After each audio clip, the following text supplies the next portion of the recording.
அனைவருக்கும் இனிய நன்னாள் வாழ்த்துக்கள்.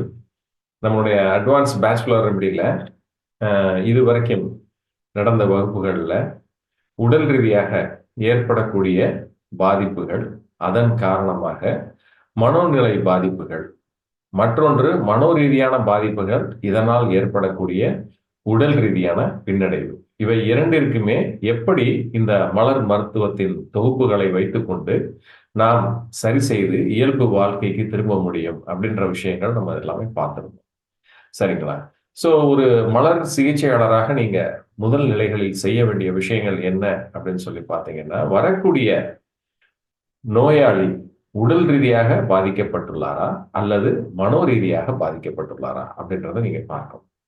இப்ப உடல் ரீதியான பாதிப்பு அப்படின்றது உடனடியாக வெளியில தெரியக்கூடிய ஒன்றாக இருக்குது அப்படின்னா, அது ஒண்ணு அது ஆரம்பித்து ஒரு குறைந்த காலகட்டமாக மாதங்களில் இருந்து வருடங்கள் வரைக்கும் நாம் அதை எடுத்துக்கொள்ளலாம். மாதங்களாக இருக்கும் பட்சத்தில் அக்யூட் அப்படின்னு வச்சுக்கோங்க. அக்யூட்னா உடனடி இன்னைக்கே தோன்றக்கூடிய நோய்களாக நாம் பார்க்க வேண்டாம். ஒரே ஒரு நோய் இது தொடர்ச்சியாக ஒரு சில மாதங்களாக தொந்தரவுகளை கொடுத்து கொண்டிருக்கிறது, அக்யூட்னு வச்சுக்கோங்க. இது பல வருடங்களாக அவரை தொந்தரவு செய்து கொண்டு மேலும் அவர் அதுக்கான மருந்துகளை எடுத்துக்கொண்டிருக்கிறார் அப்படின்னா, இதை கிரானிக் டிசீஸ் அண்ட் டிசார்டர்ஸ் அப்படின்னு சொல்லி வச்சுக்கோங்க. இதுல மிக முக்கியமாக நீங்க கவனிக்க வேண்டியது என்ன அப்படின்னு சொல்லி பார்த்தீங்கன்னா, உடல் உறுப்புகள் அல்லது உடல் ரீதியான அச்சுறுத்தல் அப்படின்ற ஒண்ணு இருக்கும் பட்சத்தில் நிச்சயமாக அதற்கு காரணமாக அமைய போவது எது அப்படின்னு சொல்லி பார்த்தீங்கன்னா, அவர்களுடைய வாழ்வியல் முறைகள், அதாவது லைஃப் ஸ்டைல். சரிங்களா? அவர் என்ன மாதிரி வாழ்நிலையில் வாழ்வாதாரத்தின் காரணமாக இந்த ஒரு நோயை பெற்றிருக்கிறார் அப்படின்ற ஒரு விஷயத்தை நாம் ஆழமாக பார்க்க வேண்டும். அப்ப முறையாக அவர் ஆகாரம் எடுத்துக் கொள்கிறாரா? முறையான உடற்பயிற்சி இருக்கிறதா? முறைகேடான பழக்க வழக்கங்கள் இருக்கிறதா? இதை எல்லாத்தையும் நம்ம தெரிந்து கொண்டு பிறகுதான் இந்த மலர் மருத்துவத்தை கொடுக்க வேண்டும். அப்படி கொடுத்தால்தான் அது முழுமை பெறும். இல்லைன்னா நிச்சயமாக அது முழுமை பெறாது. சரி, இதை முதல் நிலைகள்ல நீங்க கவனத்தில் வைத்துக் கொள்ள வேண்டும். 2வது, ஒரு சிலருக்கு பார்த்தீங்கன்னா மனோரீதியான பிரச்சனைகள் நிறைய இருக்கும். இந்த மனோரீதியான பிரச்சனைகளை பிரதானமாக கொண்டு இருப்பவர்கள் எப்பொழுதுமே மனோரீதியான பிரச்சனைகளோடு வாழ்ந்து கொண்டிருப்பார்கள். உடல் ரீதியான பெரிய அச்சுறுத்தல்கள் இருக்காது. உடல் ரீதியான பிரச்சனைகள் இருக்குதுன்னு நீங்க கேட்டீங்கன்னா கூட, இருந்தா கூட அவங்களுக்கு அதை சொல்ல தெரியாது. ஏன்னா அதை உணர்ந்திருக்க மாட்டாங்க. மனோரீதியான பிரச்சனைகளோடய உழண்டு கொண்டிருப்பார்கள். அந்த மனோரீதியான பிரச்சனைகளை மட்டுமே சொல்லுவார்கள். அப்ப பொதுவாகவே நம்ம எந்த ஒரு நோய் தாக்கத்தினாக ஒரு நோயாளி நம்மிடம் வந்தாலுமே முதல் நிலைகளில் நான் பார்ப்பது எது அப்படின்னு சொல்லி பார்த்தீங்கன்னா, அவங்க மனோரீதியான பாதிப்புகள் அதிகமாக இருக்கிறதா அவங்கள்ட்ட, இல்ல உடல் ரீதியான பாதிப்பு அதிகமாக இருக்கிறதா அப்படின்றது தான் நான் முதல்ல பார்ப்பேன். ஒரு சிலருக்கு பார்த்தீங்கன்னா கோவப்படுவாங்க, நிறைய ஆக்ரோஷப்படுவாங்க. ஆனா பார்த்தீங்கன்னா மனோரீதியாக ரொம்ப எளிதாக இருப்பாங்க. கோவப்படுவாங்க, கோவப்படக்கூடிய குணம் இருக்கும். எந்த ஒரு செயலிலுமே தன்னுடைய ஆதிக்கத்தை செலுத்தணும்னு நினைப்பாங்க. தனக்கு நிறைய மரியாதை வேணும்னு நினைப்பாங்க. ஒரு உதாரணத்துக்கு சொல்றேன். இது எல்லாமே இருக்கும். அப்ப வெளியில இருந்து பார்க்கிறவங்களுக்கு இவங்க ஒரு ஆணவம் பிடித்த நபர் அப்படின்னு தோணும்.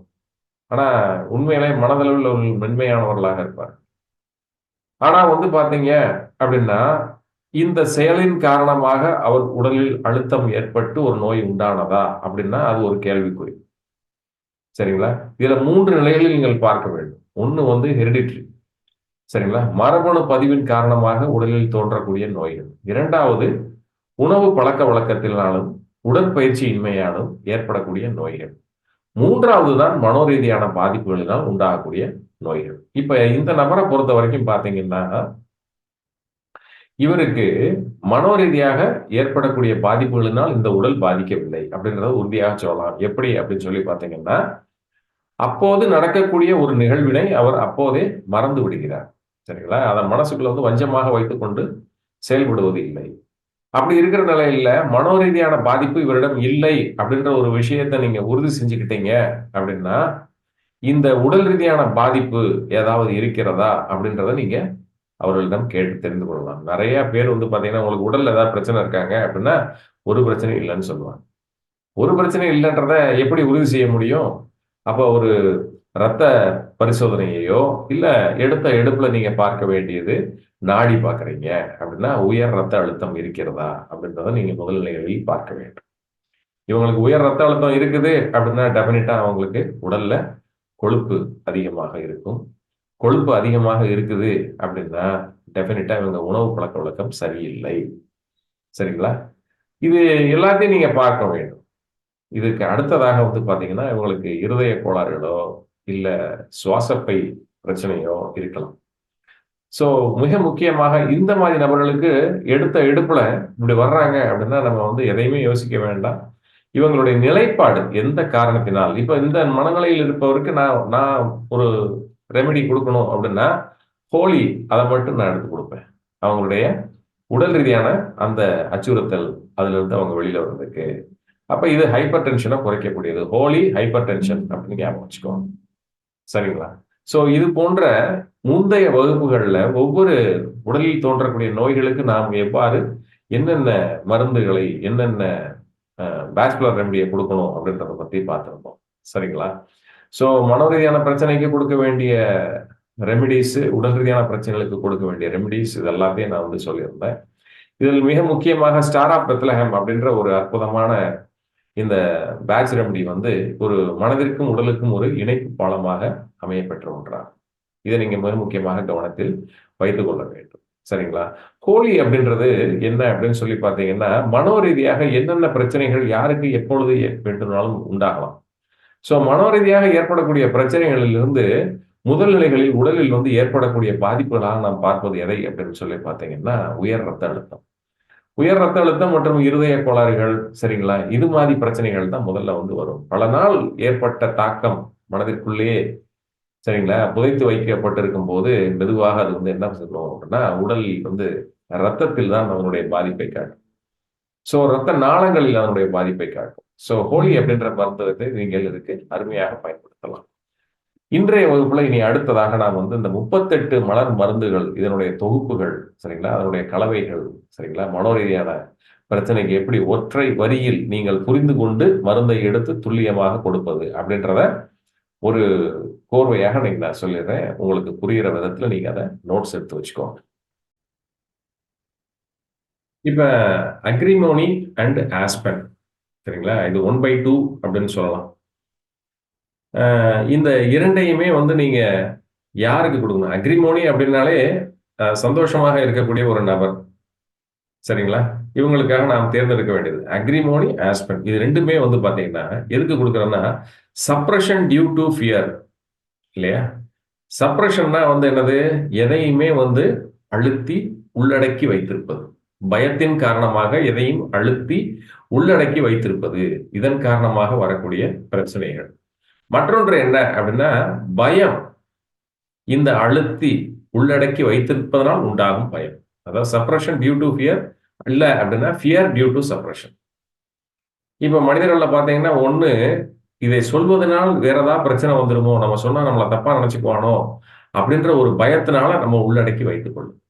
அடுத்து வந்து பார்த்தீங்கன்னா, இந்த பயமே வந்து நாளைக்கு எந்த ஒரு விஷயத்தையுமே என்ன பண்ண முடியாது, வெளிப்படுத்த முடியாத ஒரு நிலைக்கு வரை கொண்டு சென்று விடும். ஸோ நீங்க பொதுவா வந்து கேட்டீங்கன்னா, எப்படிங்க உங்களால எதையுமே ஃப்ரீயா எக்ஸ்பிரஸ் பண்ண முடியுதா? உங்க மனதில தோன்றக்கூடிய விஷயங்கள பிறரிடம் பகிர்ந்து கொள்ள முடிகிறதா? அப்படின்றத எளிமையா நீங்க கேட்டீங்கன்னா, அவங்க சொல்லிருவாங்க, முடியுது, முடியல அப்படின்னு. அப்ப முடியுது அப்படின்ட்டாங்கன்னா, ஓகே. ஆனா நீங்க பேசும்போதே நீங்க அவங்கள கொஞ்சம் கொஞ்சமா நீங்க கவனிச்சுக்கிட்டே வரணும். இவங்க எப்படி தெளிவா பேசுறாங்களா? கோர்வையா இருக்கதா? முன்னுக்கு பின் முரணாக பேசுகிறார்களா? அப்படின்னா நீங்க புரிந்து கொள்ளலாம். இவங்க வந்து தன்னுடைய அந்த அழுத்தம் இல்லையா? பயத்தின் காரணமாக வெளிப்படுத்துதலை சற்று உள்ளடக்கி ஒரு தேக்க நிலையில் வைத்திருக்கிறார்கள். அப்படின்றத நீங்க புரிஞ்சுக்கலாம் இந்த இதுல. ஸோ இந்த நபர்களுக்கு நீங்க வந்து எதை குடுக்கணும்? அக்ரிமோனியும், ஆஸ்பென் 2யுமே சேர்த்து குடுங்க. இல்ல அப்படின்னா, சந்தோஷம் நிறைவாக இருக்கிறதா? குறைவாக இருக்கிறதா? அப்படின்றத கேளுங்க. சந்தோஷம் நிறைவாக அவர்களிடம் இருக்கும் பட்சத்தில், நீங்க வந்து என்ன பண்ணலாம்? ஆஸ்பென மட்டும் குடுக்கலாம். இல்ல அப்பப்ப வந்து ஒரு மூட் ஸ்விங் வந்துகிட்டே இருக்குது. ஒரு சில நேரம் சந்தோஷமா இருக்காரு, ஒரு சில நேரம் வந்து ரொம்ப அதிகமாக துக்கப்படுகிறார் அப்படின்னா, அக்ரிமோனி, ஆஸ்பென் 2யுமே சேர்த்து குடுத்துருங்க. ரைட்டுங்களா? ஸோ இது வந்து ஒரு நல்ல ஒரு தெளிவான ஒரு மனநிலையை அவர்களிடம் கொடுக்கும். அடுத்த ஒரு விஷயம் என்னன்னா, இப்ப அக்ரிமோனி, ஆஸ்பென் குடுக்குறோம் அப்படின்னா, இதனோட சேர்த்து வேற என்ன குடுக்கலாம்? அப்படின்ற ஒரு கேள்வி இருக்கும். இதனோட சேர்த்து குடுத்தா, இதனுடைய வெளிப்பாடு இன்னும் பல மடங்காக அதிகரிக்கலாம். நல்ல ஒரு வெளிக்காட்டுதலை அந்த நோயாளியிடம் நாம் பார்க்க முடியும். அப்ப சேர்த்து கொடுக்க வேண்டிய இணைப்பு மருந்துகள் அப்படின்றதுக்கு பார்த்தீங்களா, எழுதிக்கோங்க. Number 1 mimulus. ஆஸ்பென் அக்ரிமோனியோட மிமுலஸை கொடுக்கணும். சரிங்களா? அதுக்கு அடுத்து வந்து என்ன அப்படின்னா ரெட் செஸ்னட். ரெட் செஸ்னட்டை கொடுக்கலாம். சரிங்களா? ராக் ரோஸை கொடுக்கலாம். ஸ்டார் ஆஃப் பெத்லஹேமை கொடுக்கலாம். வால்நட்டை கொடுக்கலாம். சரி, இப்ப இதெல்லாம் எதுக்கு இதோட சேர்த்து கொடுக்கணும் அப்படின்றத தெரிஞ்சுக்கிறதுக்கு முன்னாடி இந்த ஒவ்வொரு பேட்ச் ரெமடிக்கும் இருக்கக்கூடிய குணம் அப்படின்ற ஒண்ணு இருக்கு. இது முந்தைய வகுப்புல நம்ம பார்த்திருக்கோம். அப்ப அந்த பாதிப்புகள் இந்த நோயாளியிடம் இருக்கும் பட்சத்தில் இவருக்கு வந்து நீங்கள் இதை இணைத்து கொடுக்கலாம். சரிங்களா?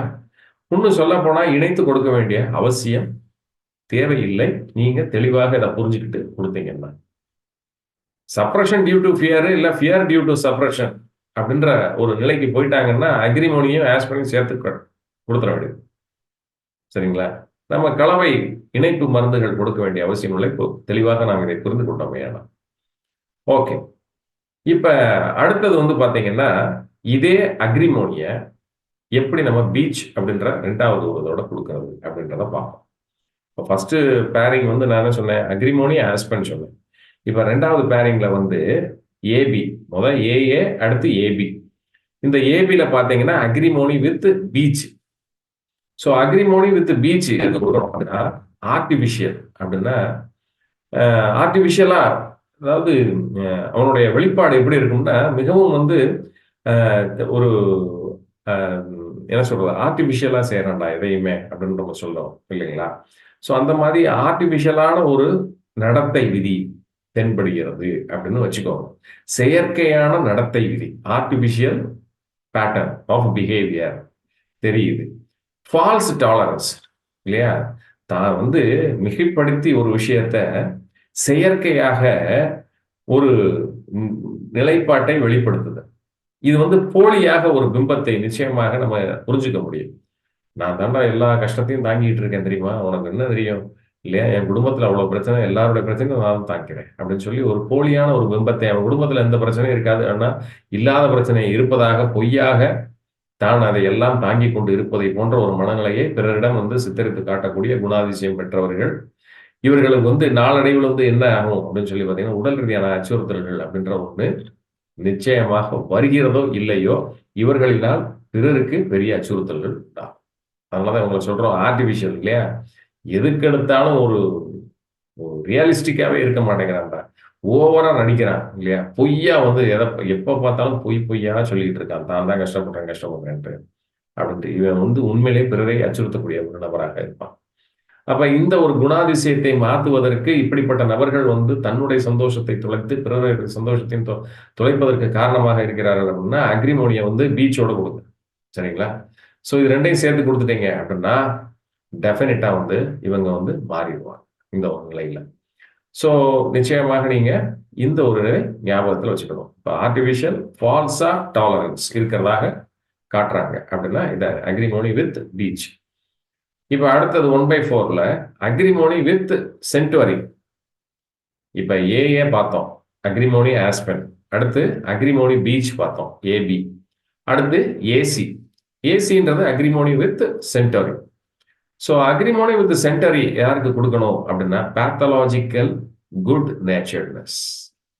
பேத்தலாஜிக்கல் குட் நேச்சர்னஸ் அப்படின்னா என்ன, பேத்தாலஜினா என்ன, உடல் ஒரு பின்னடைவை சந்தித்திருக்கக்கூடிய நிலையிலும் பிறரிடம் மனதளவில் நன்றாக நடந்து கொள்ளக்கூடிய ஒரு நபர். இவர் யார் அப்படின்றத நீங்க எளிதாக இனம் கண்டு கொள்ளலாம் இல்லையா. இவர் பெட்ல அட்மிட் ஆயிருப்பாரு, பெட்ரிடனா இருப்பாரு. சரிங்களா? இவர் உடல்நிலையே மோசமாக இருக்கும் பட்சத்துல இவரை பார்க்க வந்தவரிடம் என்ன பண்ணுவாங்கன்னா எதையாவது ஒண்ணு எடுத்து இருந்தாங்க சாப்பிடுங்க, நல்லா இருக்கீங்களா, அவங்க எல்லாம் நல்லா இருக்காங்களா, நீங்க எப்படிங்க இருக்கீங்க, நான் நல்லா இருக்கேங்கன்னு பாரு. தான் ஹாஸ்பிட்டல் இருக்குன்றதே மறந்து தான் நல்லா இருக்குன்றப்பாரு. ஸோ இவங்களைத்தான் நம்ம என்ன சொல்றோம், பேத்தலாஜிக்கல் குட் நேச்சர்னஸ்.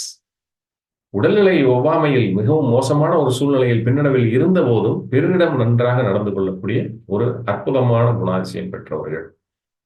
ஆனா மனதிற்குள்ள வந்து என்ன, இவங்க எல்லாருமே வந்து போயிட்டாங்க அப்படின்னா அந்த தனிமை அப்படின்றது வந்து இவங்களை மனதளவில் மிகவும் நோகடிக்க செய்யக்கூடியதாக இருக்கிறது. ஸோ இந்த நிலையில் இருப்பதனாலேயே அவர்களால் வெகு எளிதாக ஒரு நோயிலிருந்து வெளியில வர முடியாத ஒரு சூழ்நிலை இருக்கு. ஸோ இத்தகைய ஒரு நிலை இருக்கும் பட்சத்துல இந்த மாதிரி நபர்களுக்கு சரிங்களா என்ன நீங்க கொடுக்கணும்? அக்ரிமோனிய வித் சென்டோரியோட கொடுக்கணும். சரிங்களா? ஸோ இவங்களால பாத்தீங்கன்னா தன்னுடைய முந்தைய வாழ்வில் நடந்த ஒரு சில ஈகோ பிரச்சனைகள் இருக்கு பாருங்க. அதாவது நிறைய ஈகோ பிரச்சனைனாலே தன்னுடைய வாழ்வை முன்னாடி தொலைச்சிருப்பாங்க. அது அது சரி கட்ட முடியாத ஒரு அழுத்தம் மனசுக்குள்ள இருக்கும். செஞ்சது தப்புன்னு தெரியும். பட் இருந்த போதும் தற்காலிகமாக இன்றைய சூழலில் அது போன்ற ஒரு நிகழ்வு நடந்து விடக்கூடாது அப்படின்றதுல ஒரு மிகவும் ஒரு கவனமாக இருக்கக்கூடியவர்கள். அந்த கவனமே ஒரு சில நேரங்கள்ல அவங்களுக்கு அழுத்தமாக இருக்கும். இருந்த போதும் இந்த நிலைகளில் அவங்களுடைய முந்தைய கால அந்த ஈகோ வாழ்க்கை அது ஏற்படுத்திய பாதிப்பு சரியா பிறர் நம்மை வெறுத்து விட்டிருப்பார்களோ அப்படின்றதுக்காக இன்னைக்கு நன்றாக நாம் பிறரிடம் நடந்து கொள்ள வேண்டும் அப்படின்ற ஒரு கட்டாயம் தன் உடல்நிலை சரியில்லாத போதும் அவர்களுக்கு இருக்கும் பட்சத்தில் நாம் அவர்களுக்கு கொடுத்து மீட்க வேண்டிய ஒரு அற்புதமான மருந்து அக்ரிமோனி வித் சென்டர். சரிங்களா? இதை நீங்க நல்லா ஞாபகம் வச்சுக்கோங்க.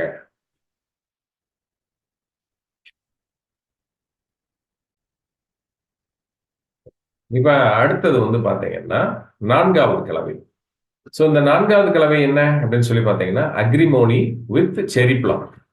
சோ அக்ரிமோனி வித் செரி பிளம் அப்படின்னு சொல்லி பார்க்கும்போதே இது யாருக்கு அப்படின்னா சப்ரஷன் அப்படின்னு நம்ம ஏற்கனவே ஃபர்ஸ்ட் பார்த்தோம். Creating a danger of excessive psychological pressure. சரிங்களா? அளவுக்கு அதிகமான மன அழுத்தம், இந்த மன அழுத்தம் ஏற்படுத்திய ஒரு ஆபத்து. சரிங்களா? எதையுமே வெளியில சொல்லாமையே உள்ள அடக்கி அடக்கி அடக்கி சரிங்களா மனதளவுல ஒரு அழுத்தத்திலேயே இருந்து ஒரு ஆபத்தை சந்திக்கும் நபர்கள். இப்போ உதாரணத்துக்கு எடுத்துக்கோங்க. இவர் வண்டியில பிரேக்கு சரியா பிடிக்கல. சரிங்களா? இவர் ஓட்டக்கூடிய ஒரு வாகனம். ஆனா இவர் ஓட்டக்கூடிய இந்த வாகனத்துல பிரேக் சரியில்லை. இவருக்கு கரெக்டா ஓட்ட முடியும். சரிங்களா? இவர்னால தன்னுடைய மகனை கட்டுப்படுத்த முடியாது. காரணம் என்ன அப்படின்னா மகன் எடுத்தெறிஞ்சு பேசக்கூடிய ஒரு நபர். இவர் எதை சொன்னாலும் அதுக்கு ஆப்போசிட்டா இவரையே திட்டக்கூடிய ஒரு மனநிலை படைத்தவர். அப்ப இவர் என்ன பண்ணுவாருன்னா பயந்து பயந்து இத பையன்கிட்ட சொல்ல முடியாது. அப்ப அவங்க அம்மா கிட்ட சொல்லலாமா அப்படின்னா அவங்க அம்மாவுமே வீட்டுல இவரை ஏற்றுக்கொள்ள மாட்டாங்க. மகளும் ஏத்துக்க மாட்டாங்க. அப்ப யார் மூலியமாவது சொல்லித்தானே ஆகணும். அப்ப பக்கத்து வீட்டுக்காரர்கிட்ட போய் சொல்லி என் பையனை பார்த்து ஓட்ட சொல்லுங்க அப்படின்னு சொல்லவும் முடியாது. ஒரு உதாரணத்துக்கு நான் சொல்றேன். அப்ப பட்டும் படாம இவரா என்ன பண்ணுவாருன்னா பிறர் காதில் படும்படி இவரா புலம்புவார். வண்டியில பிரேக் வேற சரியா பிடிக்க மாட்டேங்குது. நானும் பல தடவை மெக்கானிக் கிட்ட கொடுத்துட்டேன், கேட்க மாட்டேங்கிறான். வண்டி ஓட்டுறதுக்கே பயமா இருக்கு அப்படின்னு சொல்லி இவரா பேசிட்டு இருப்பார். இல்லையா? ஒண்ணு என்ன பண்ணணும்? அதை சரி பண்ணியிருக்கணும். இல்ல அப்படின்னா ஓட்டக்கூடிய தன்னுடைய மகன்கிட்ட அந்த விஷயங்களை தெளிவாக எடுத்து சொல்லியிருக்கணும். எப்போ ஓட்டுறத சரியா பிரேக் பிடிக்க மாட்டேங்குது, வாரி விடுது அப்படின்ற மாதிரி ஏதோ ஒன்று சொல்லணும். இவர் இப்படி சொல்லாம ஒரு பட்டு முடாம சொல்லக்கூடியது. இவர் எதை சப்ரஸ் பண்றாரு? தான் சொன்னா அதை ஆப்போசிட்டா நம்மளே திட்டுவாங்க. ஒரு வண்டியை ஒழுங்கா நீங்க வச்சுக்கிறீங்களா அப்படின்னு ஃபர்ஸ்ட் அவங்க ஒய்ஃப் கேட்பாங்க. நீங்க தானே ஓட்டுறீங்க வண்டியை, அப்போ ப்ராப்பரா நீங்க மெயின்டைன் பண்ணி இருந்தீங்கன்னா ஏன் பிரேக் பிடிக்காம இருக்கு? நீங்க சரியா பார்க்காம இருக்கிறீங்க அப்படின்ற ஒரு விஷயம் திட்டு விடும். இவர் எவ்வளவுதான் சரியா பார்க்க முடியும்? இல்ல, அவர் முடிஞ்ச வரைக்கும் தான் பார்க்கணும். 2வது என்ன அப்படின்னா இதை மகனிடம் போய் சொன்னா நீங்க வண்டியை ஓட்ட வேண்டாம்ப்பா, நீங்க ஓட்டிங்கனாலும் இப்படித்தான் இருக்குது, நான் ஓட்டுறேன் அதெல்லாம் எனக்கு கரெக்டா தான் இருக்கு அப்படின்பாரு. இந்த ஒரு போராட்டத்திலே இவர் என்ன பண்ணிடுவாருன்னா நேரடியாக எந்த ஒரு விஷயத்தையுமே பேச முடியாத ஒரு நிலைக்கு போய் இதை சுத்தி வளைத்து ஒரு 3வது நபரிடம் சொல்லி கூட சொல்ல முடியாத ஒரு நிலை இருப்பதனால் பட்டும் படாமலுமாக ஒரு கோட் வேர்ட்ல பேசுவார். இதனாலேயே நாளைக்கு என்ன ஆயிரும்? ஒரு மிகப்பெரிய ஒரு ஆபத்து உருவாகக்கூடிய நிலைமை. இப்ப ஒரு மகன் அதை ஒரு சீரியஸா எடுத்துக்கல. அவர் ஓட்டிட்டு போறாரு, ஒரு ஆக்சிடென்ட் ஆயிடுச்சு. சரிங்களா? இப்பவும் அவர் தான் பொறுப்பாளி ஆகிறார். அப்ப என்ன ஆகுது? இது மிகப்பெரிய ஒரு பாதிப்பை கொடுக்கிறது. ஒரு ஆபத்தை விளைவிக்கக்கூடிய ஒரு செயலாக இவர் செய்யக்கூடிய செயல்கள் இருக்கு. இதே மாதிரிதான் ஒவ்வொரு விஷயத்துக்குமே சின்ன சின்ன விஷயங்கள்ல கூட இப்படி நபர்களை நீங்கள் பார்க்க முடியும். சோ இவர்களுக்கு நீங்கள் கொடுக்க வேண்டியது அக்ரிமோனி வித் செரி பிளம். சரிங்களா? அக்ரிமோனி அண்ட் செரி பிளம் யாருக்கு நீங்க கொடுக்கணும்? அதிக மன அழுத்தத்தின் காரணமாக சரிங்களா எதையுமே உள்ளடக்கி வைத்து வைத்து அது மன அழுத்தமாக மாறி நாளைக்கு அதுவே ஒரு ஆபத்தை விளைவிக்கக்கூடிய ஒரு மனநிலை படைத்த ஒரு நபராக இருக்கக்கூடியவருக்கு அக்ரிமோனி வித் செரி பிளம் கொடுங்க. சரிங்களா? ஓகே. அக்ரிமோனி என்ன பண்ணும்? நல்ல ஆனந்தத்தை கொடுக்கும் மனதளவில். செரி பிளம் என்ன கொடுக்கும்? நல்ல தெளிவை கொடுக்கும், நல்ல அன்பை கொடுக்கும், பக்குவத்தை கொடுக்கும். இது 2யும் சேர்த்து கொடுத்தீங்க. ஸோ இந்த ஒரு இதை ஞாபகம் வச்சுக்கோங்க. இப்ப அடுத்தது 7வது காம்பினேஷன் பார்க்கிறோம். அக்ரிமணியோட செஸ்ட்நட் பட். சரிங்களா? அக்ரிமணியோட செஸ்ட்நட் பட்டை நீங்க கொடுத்தீங்கன்னா என்ன விளைவு யாருக்கு எப்போது கொடுக்கும் அப்படின்றத தெரிஞ்சுக்கணும். இப்ப கற்றல் குறைபாடு, சரிங்களா, எதையுமே புரிஞ்சுக்க முடியல எளிதாக அப்படின்ற ஒரு நிலை இருக்கக்கூடிய மாணவர்கள். அடுத்து பாத்தீங்கன்னா மெச்சூர்டாவே இருக்க மாட்டேங்கிறான் சார், இன்னும் சின்ன பிள்ளை மாதிரியே நடந்துட்டு இருக்கான், இம்மெச்சூரிட்டி அப்படின்னு சொல்றோம்ல, இம்மெச்சூர்டா இருக்கான் எவ்வளவு பெருசானாலும் அப்படின்றது. ஸோ இவங்க எல்லாம் மனநிலை பாதித்த நபர்களோ உடல்நிலை பாதித்த நபர்களோ கிடையாது. சரிங்களா? எதையுமே முறையாக கிரகித்துக் கொள்ள தெரியாத நபர்கள். கிரகித்துக் கொள்றதுன்னா என்ன? ஒரு கிரகித்துக் கொள்ளுதல் அப்படின்னா என்ன? ஒரு செயலை முழுமையாக ஆராய்ந்து பார்த்து, சரிங்களா, அப்சர்வன்ஸ் அப்படின்னு சொல்றோம் பார்த்தீங்களா? முதல் நிலைகள்ல நம்ம அப்சர்வன்ஸ் பண்ணக்கூடியது. அப்சர்வ் பண்ணதை அதுக்கு அடுத்து என்ன பண்ணணும்? உள்ள ரிசீவ் பண்ணி ப்ராசஸ் பண்ணி அதுக்கப்புறம் ரியாக்ட் பண்ணணும். இவங்களுக்கு அந்த இது இருக்காது. முறையாக அதை புரிந்து கொள்ள முடியாம இம்மெச்சூர்டா ஒரு விஷயம் முடிவடைவதற்கு முன்பாகவே டக்குன்னு சொல்லிடுவாங்க இல்லையா? ஸோ இப்படிப்பட்ட நபர்களை மிக எளிதாக நீங்கள் கண்டுகொள்ளலாம். எப்படி அப்படின்னா, இப்போ ஒன்றும் டிவி பார்த்துருக்கீங்க, வீட்டில் உட்காந்து சினிமா பார்த்துட்டு இருக்கீங்க, எல்லாரும் த்ரில்லிங்கா உட்காந்து அடுத்து என்ன நடக்க போகுது அப்படின்னு நீங்க பார்த்துட்டு இருப்பீங்க. இவர் பக்கத்துல உட்காந்து என்ன பண்ணுவாரு அப்படின்னா, அடுத்து இதுதான் நடக்கும் அப்படின்றத டக்குன்னு சொல்லிடுவாரு. இப்போ பாரு அந்த வில்ல அவனை குத்திடுவான் அப்படின்பாரு. அப்போ உங்களுக்கு அந்த த்ரில்லே கெட்டுப்போம். ஏன்னா நம்ம பெரிய இம்சையா இருக்காம கூட படமே பார்க்க முடியல, கதையை பூரா சொல்லிக்கிட்டே இருக்க, நம்மளால படம் பார்த்த ஒரு திருப்தியே இல்லைன்பாங்க. இவர்கள் எல்லாருமே லேர்னிங் டிஃபிகல்டிஸ் இருக்கும். இவங்களால எதையுமே கற்றுக்கொள்ள முழுமையாக புரிந்து கொள்ள ஒரு திறன் இல்லாதவர்களா இருப்பாங்க. இம்மெச்சூர்டு பிஹேவியர்ஸ் இருக்கும். சரிங்களா? ஸோ அது போன்ற நபர்களுக்கு உடல் ரீதியான அச்சுறுத்தல் எதுவாக இருக்கலாம். ஆனா இந்த ஒரு மனநிலையை சரி செய்யும் போது அதுவும் மாறிவிடும் அப்படின்றத நீங்க தெளிவாக புரிஞ்சுக்கிட்டு, அக்ரிமோனி அப்படின்னா வித் செஸ்ட்நட் பட் கொடுக்கணும். யாருக்கு? லேர்னிங் டிஃபிகல்டிஸ் இருக்கக்கூடிய நபர்களுக்கு, அவர்கள் மாணவர்களாக இருப்பது அதிகம். அடுத்து இம்மெச்சூர் பிஹேவியர் இருக்கவங்களுக்கு நீங்க அதை 2யுமே சேர்த்து கொடுங்க. ரைட். இப்ப அடுத்தது பாத்தீங்க அப்படின்னா அக்ரிமோனி வித் லார்ஜ். சரிங்களா? இப்ப செஸ்ட்நட் பட் வரைக்கும் பார்த்தோம். இப்ப அக்ரிமோனி வித் லார்ஜ். ஸோ இந்த அக்ரிமோனி வித் லார்ஜ் யாருக்கு அப்படின்னா, யார் ஒருத்தர் அதிகமாக அந்த இன்ஃபீரியாரிட்டி காம்ப்ளெக்ஸ், தாழ்வு மனப்பான்மையோடு இருக்கிறார்கள், அதிகமாக அழுத்தத்தோடு இருக்கிறார்கள், இவங்களுக்கு தாழ்வு மனப்பான்மை, அதன் காரணமாக ஏற்படக்கூடிய மன அழுத்தம், இவர்களுக்கு நீங்கள் கொடுக்க வேண்டியது அக்ரிமோனி வித் லார்ஜ். நல்லா ஞாபகம் வச்சுக்கோங்க, இதை கொடுக்கணும். சரிங்களா?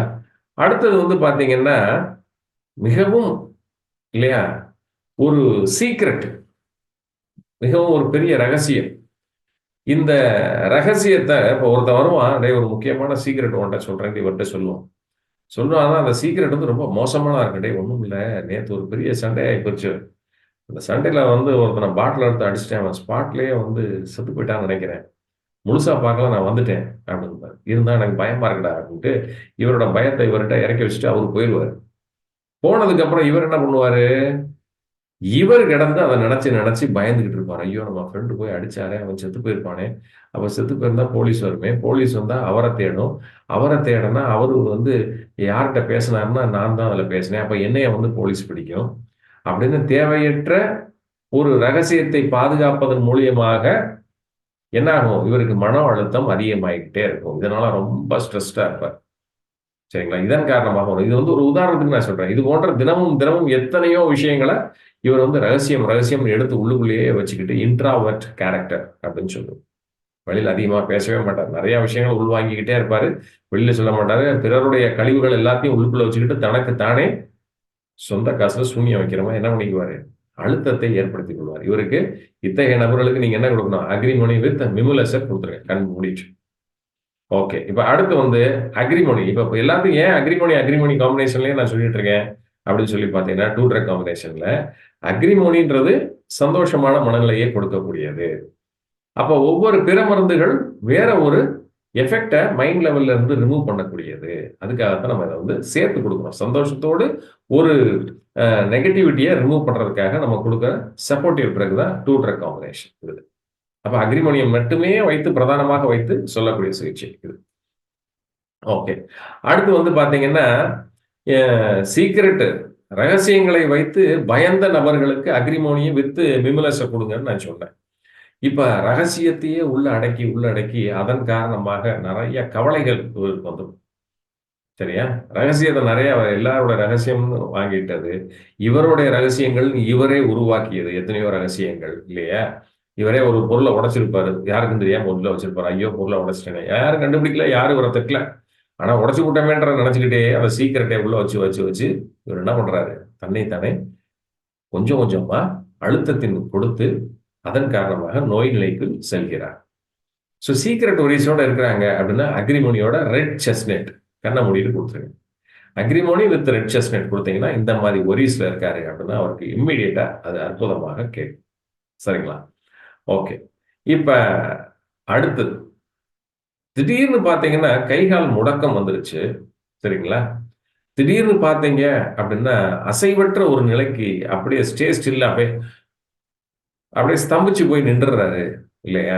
திடீர்னு ஒரு சத்தமா ஒண்ணு கேட்டா கூட படார்னு என்ன ஆயிடுறாரு, ஜெர்க்காய் என்ன ஆயிடுறாரு, அப்படியே பயத்துல வந்து உறைஞ்சிடுறாரு அப்படின்னு சொல்ல கேள்விப்பட்டோம் இல்லைங்களா? ஒரு பயத்துல உறைஞ்சிட்டாரு அப்படின்னா அடுத்து ஒரு 10 நிமிஷத்தினால அவருக்கு எந்த ஒரு செயலையும் செய்ய முடியாத ஒரு நிலைக்கு போயிடுறாரு.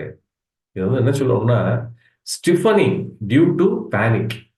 பயத்தின் காரணமாக உடல் வந்து இறுகி போயிடும். ஸோ இது போன்ற நபர்கள் நீங்கள் சந்திக்க நேரிடும். ரொம்ப போட்டு மனசை குழப்பி பெரிய அளவுல நீங்க ஆராய்ச்சி பண்ணிலாம் ரெமிடிஸ் எடுக்க வேண்டாம். ரொம்ப சிம்பிளா அக்ரிமோனி வித் ராக்ரோஸ். பாறை போன்று இறுகிய உடலை நோய் நொடிகள் காரணமாக இறுகி போய் செயலாக்கத்தை இழந்த அந்த உடலை வந்து மீட்டெடுக்கக்கூடிய அற்புதமான ஒரு ரெமிடி எது அப்படின்னு சொல்லி பார்த்தீங்கன்னா ராக்ரோஸ் தான். ஸோ அக்ரிமோனியும் ராக்ரோஸையும் சேர்த்து கொடுங்க. சரிங்களா? ஓகே. இப்ப அடுத்து வந்து பாத்தீங்கன்னா இவங்க வந்து இந்த நபர்கள் ரொம்பவும் எமோஷனலா இருப்பாங்க. ஒரு சின்ன விஷயமா ரொம்ப எமோஷனலா இருப்பாங்க. அப்ப இந்த எமோஷன் அப்படின்ற ஒரு சென்சேஷன் அப்படின்றது எதையும் உணர்ந்து கொள்றது. எமோஷன் அப்படின்றது வந்து தனிநபர் சார்ந்த ஒரு விஷயம். சென்சேஷன்னா ஒரு 10 பேர் இருக்காங்க. ஒரு 10 பேருடைய குழுவாக இருந்து அதன் மூலியமாக கிடைத்த ஒரு சென்ஸ் ப்ராசஸ் ஆகி அது அந்த இடத்தில் மறைந்து விடும். எமோஷன்ஸ் அப்படி கிடையாது. அந்த 10 பேர் சேர்ந்து ஒரு நபருக்கு உருவாக்கக்கூடிய ஒரு சென்ஸ் தான் எமோஷன். அப்ப இது வந்து என்ன பண்ணும்? அவருக்கு நன்மையும் பயக்கலாம், தீமையும் பயக்கலாம். நன்மை பயந்துட்டா பிரச்சனை இல்லை. தீமையை பயத்தா அது வந்து காயமாக மனதிற்குள் தங்கிவிடும். அப்ப எமோஷனல் வூண்ட்ஸ். இந்த எமோஷனல் வூண்ட்ஸ் எதற்கு உண்டாச்சு, எப்படி உண்டாச்சு, எங்கே உண்டாச்சு அப்படின்றத பிறர் தெரிந்து கொள்ளக்கூடாது என்பதற்காகவே தான் சந்தோஷமாக இருப்பதைப் போலே அந்த 10 நபர்களுக்கு முன்பு நடித்து தன்னை தானும் ஏமாற்றிக் கொண்டு பிறரையும் ஏமாற்றக்கூடிய ஒரு அழுத்தத்தில் இருக்கக்கூடிய நபர். அப்ப ஒரு சந்தோஷமான முகத்திரைக்கு பின்னாடி ஒரு சந்தோஷமான முகத்திரைக்கு பின்னாடி இருக்கக்கூடிய ஒரு எமோஷனல் வூண்ட்ஸ் அப்படின்னு சொல்லுவோம். புண்கள், ரணங்கள் இல்லையா? அத்தகைய நபர்களுக்கு நீங்க கொடுக்க வேண்டியது என்ன அப்படின்னு சொல்லி பார்த்தீங்கன்னா அக்ரிமோனி வித் ஸ்டார் ஆஃப் பெத். இப்ப அடுத்ததாக பார்த்தீங்க அப்படின்னா டோட்டலா முழுமையாக தன் நிலையில் இல்லையா ஒரு ஒருங்கிணைப்பற்ற தன் நிலையில் ஒருங்கிணைப்பற்ற அப்படின்னா உடல் மனம் சம்பந்தப்பட்ட எந்த ஒரு நிலைகளிலும் தன்னை ஈடுபடுத்திக் கொள்ள முடியாமல் இல்லையா அநேக நேரங்களில் தனக்குள்ளும் பிரச்சனையை சந்தித்துக் கொண்டு பிறருடனும் பிரச்சனையோடு வாழக்கூடிய நபர்கள். சரிங்களா? இவங்களுக்கு என்ன நீங்க கொடுக்கணும் அப்படின்னு நினைச்சீங்கன்னா ஒண்ணு அக்ரிமோனியோட சேர்த்து எதை கொடுக்கணும்? வால்நட்டை கொடுக்கணும். சரிங்களா? இது பொதுவாக பார்த்தீங்கன்னா இவங்க பொதுவாக எந்த மாதிரி இருப்பாங்கன்னா ஹானஸ்ட் அப்படின்னு சொல்றோம் பார்த்தீங்களா ஒரு வேர்டு. ஹானஸ்ட் அப்படின்றது வந்து என்ன ரொம்ப மிகவும் நேர்மையாக. அப்படி அந்த நேர்மை அப்படின்ற ஒரு வார்த்தையை கேட்கறதுக்கே பயப்படக்கூடியது. ஏன்னா நேர்மையா இருக்கிறதுனா ரொம்ப அது கடினமான ஒரு விஷயம். அப்போ வந்து என்னால் அது இருக்க முடியாது அப்படின்ற ஒரு அவநம்பிக்கையோடு இருக்கிறது. ஆனா யாருமே நேர்மையா இல்லப்பா, ஏதோ ஒரு சில நேரங்கள்ல நேர்மையா இருந்துக்கலாம்னா மனசாட்சி அப்பதான் சாந்தம் அடையும். எல்லா நேரங்கள்லயும் நம்ம நேர்மையா இருக்க முடியாதுன்றதுக்காக, நேர்மை அப்படின்ற ஒரு விஷயத்துக்குள்ளேயே நம்ம போகாம இருக்கும்போது, நம்ம வந்து டோட்டலாவே வந்து நம்ம வந்து அந்த செல்ஃப் அலைனேஷன் அப்படிம்போம். செல்ஃப் அலைனேஷன் அப்படின்றது மைண்ட், பாடி இன்டகிரேஷன். உடலும் மனதும் இணையக்கூடிய ஒரு நிலைகளில் தவறக்கூடிய ஒரு சூழ்நிலையை உருவாக்கி, அழுத்தத்தை உருவாக்கி, மிகவும் ஒரு பயங்களை உருவாக்கி, நம்மளுடைய செயல்பாடு, வெளிப்பாடு தோற்றத்தில் நம்மை மிகவும் மோசமாக காட்டக்கூடியதாக சித்தரிக்குது காட்டும். இல்லையா? எதுலயுமே வந்து நம்பிக்கை இல்லாம இருக்கான் சார். படுறா அப்படின்னா படிக்க மாட்டேங்கிறான் சார். ஸ்கூலுக்கு போடான்னா ஸ்கூலுக்கு போ மாட்டேங்கிறான் சார். இல்லையா? சும்மாவே எப்பவுமே தனியா இருந்துகிட்டு, பயந்துகிட்டே இருக்கிறான். இந்த மாரி நபர்களுக்கு நீங்க என்ன குடுக்கணும்? அக்ரிமோனி வித் வால்நட்ட குடுங்க. சரிங்களா? ஓகே. இப்ப அடுத்தது வந்து அக்ரிமோனி வித் வாட்டர் வயலட். அடுத்த ரெமெடி. ஸோ அக்ரிமோனிய வாட்டர் வாட்டர் வயலட்டா சேர்த்து யாருக்கு குடுப்போம்? அப்படின்னாலே, வாட்டர் வயலட் அப்படின்னாலே ஹியூமன் கான்டாக்ட் ப்ராப்ளம்ஸ் இருக்கக்கூடிய மனிதர்கள், சக மனிதர்களோடு தொடர்பு கொள்வதற்கே பயப்படக்கூடிய நபர்கள். பிற நபர்களை வெறுக்கக்கூடியவர்கள். மனிதர்களையே வெறுக்கக்கூடியவர்கள். ஹியூமன் ரிலேஷன்ஷிப்பே இல்லாதவர்கள் சுத்தமாக. சரியா? இத்தகைய நபர்களுக்கு நீங்கள் வாட்டர் வயலட்ட குடுப்பீங்க. அப்ப அந்த வாட்டர் வயலட்டோட சேர்த்து நீங்க அக்ரிமோனியும் சேர்த்து குடுத்தீங்கன்னா, அற்புதமாக இது வேலை செய்யும். சரிங்களா? இத்தகைய நபர்களுக்கு. ஓகே. அடுத்ததாக வந்து பார்த்தீங்கன்னா, செல்ஃப் அவேர்னஸ் அப்படின்னு சொல்றோம் பார்த்தீங்களா? இப்ப வந்து சுயமாக நாம் தெரிந்து வைத்திருக்க வேண்டிய ஒரு சில விஷயங்கள், அறிவு நிலைகள். சுய விவரம், சுய அறிவு, சுய அனுபவங்கள் இது எல்லாமே சேர்ந்து நம்மளுடைய சுயம் அப்படின்றத டிட்டர்மைன் பண்ணும். இல்லையா? நம்மளுடைய வாழ்க்கை நீதி நெறிமுறைகள் அப்படின்ற ஒண்ண வழிவகுக்குது. இல்லையா? நம்மளுடைய அனுபவங்கள், நம்மளுடைய செயல்பாடுகள் இல்லையா? இதுதான் நம்மளுடைய எண்ணங்களாக உருவாகி ஒவ்வொரு விஷயத்திலும் நம்மை ஈடுபடுத்தி நடத்தி செல்கிறது. இப்ப இந்த லேக் ஆஃப் செல்ஃப் அவேர்னஸ் சுய அந்த அறிவு அப்படின்றோம் பார்த்தீங்களா? இல்லாத நபர்களுக்கு சுய அறிவுன்றது என்னது? சொந்தமா வந்து யோசிக்க மாட்டியாடா? எதையுமே பிறர்ட்ட கேட்டு தான் செய்வியா? அப்படிம்போம். இல்லையா? இவருக்கு வந்து வேகமா போனா கீழ விழுவோம்னு தெரியும். ஆனா வேகமா எதுல போனா போய் விழுவோம்? இல்லையா? வேகமா வந்து ஒரு 2 வீலர்ல போறோம். அந்த 2 வீலர்ல பிரேக் சரியா இல்ல அப்படின்னா கீழ விழுவோம். ஆனா பொதுவாகவே இவங்களுக்கு வந்து அவேர்னஸ்ன்ற ஒண்ணு இருக்காது. எந்த 2 வீலர்ல எவ்வளோ ஸ்பீடு போணும்? இந்த 2 வீலர்ல இந்த ஸ்பீடு போய் இந்த டர்னிங்ல இந்த இடத்துல வந்து நம்ம ஸ்லோ பண்ணி திரும்புனோம்னா ஆபத்து இல்ல. இது வந்து அவேர்னஸ். இந்த அவேர்னஸ் இல்லாதவங்க பட்டு போய் விழுந்துருவாங்க. அடிக்கடி இவங்க ஆக்சிடென்ட்ஸ சந்திக்க நேரிடும். இவங்க செய்யக்கூடிய செயல்கள் எல்லாமே வந்து முரண்பாடாக இருக்கும். நிறைவு இருக்காது. இந்த மாரி பிரச்சனைகள் குடும்பத்திலும் இருக்கும், நட்பு வட்டத்திலும் இருக்கும், பிறரோடும். கிட்டத்தட்ட ஒரு என்ன சொல்றது? அபேண்டன்டாவே இருப்பாங்க எல்லாத்துலயுமே. தனி தனித்தே இருக்க பழகிக் கொள்வார்கள் ஒரு காலகட்டங்களில். ஸோ இவங்க செல்ஃப் அவேர்னஸ் இல்லாதவங்களுக்கு நீங்க எத குடுக்கணும்னா, வைல்ட் ஓட் சரிங்களா? அக்ரிமனியோட சேர்த்து வைல்ட் ஓட்ட நீங்க குடுக்கணும் இவங்களுக்கு. குடுத்தீங்கன்னா, இந்த அவேர்னஸ் அப்படின்றதுல கொஞ்சம் தெளிவு பிறந்து முழுமை அடைவார்கள் இவர்கள். சரிங்களா?